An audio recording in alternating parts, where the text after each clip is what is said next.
Au terme de ce cours, on va parler de la course de vitesse en 3 étapes. Le départ, la course proprement dite et le finish.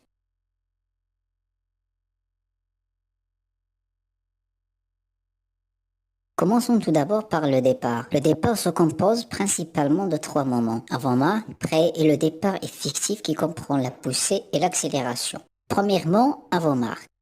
Il s'agit de se mettre en position initiale de départ la plus adéquate. Lors de l'utilisation des starting blocks, il faut veiller à les adapter en fonction de ses caractéristiques physiques.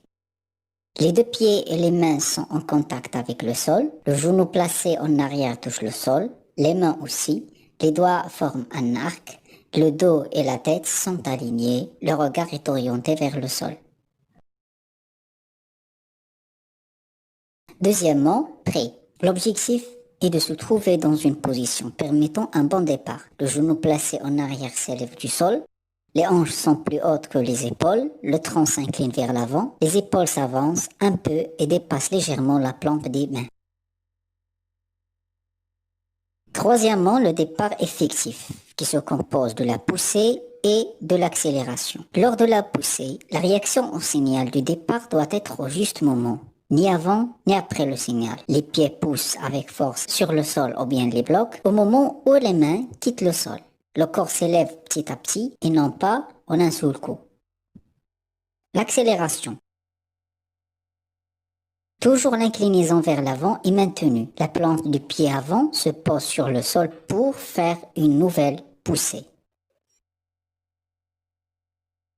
Les foulées augmentent en amplitude et en fréquence à chaque fois. Le redressement du tronc s'effectue au minimum après 20 mètres. La course proprement dite.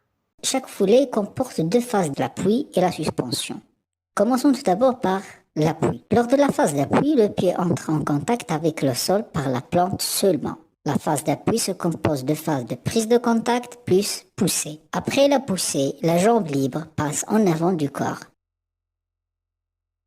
Pour réussir son appui, il faut minimiser la décélération du corps au moment de la réception et maximiser la force de la poussée. Le griffet permet la minimisation du freinage et l'optimisation de la propulsion.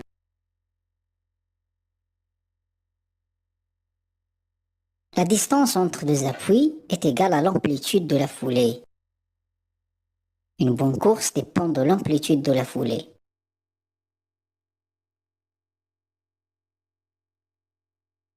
Une bonne course nécessite l'ajustement de son amplitude et de sa fréquence pour qu'elle soit optimale. La coordination entre les bras et les jambes est aussi un facteur important pour réaliser une bonne performance. Le comportement lors de la course. La course doit s'effectuer dans un trajet de mouvement rectiligne afin de gagner du temps et réaliser une meilleure performance. Courir en zigzag fait augmenter le temps de la course. Il faut maintenir sa vitesse durant tout au long de la course. Aussi, il faut franchir la ligne d'arrivée sans ralentir. Pour les professionnels, la partie du corps comptée lors du franchissement de la ligne d'arrivée est le torse, c'est-à-dire la partie partant du bassin et rejoignant les épaules.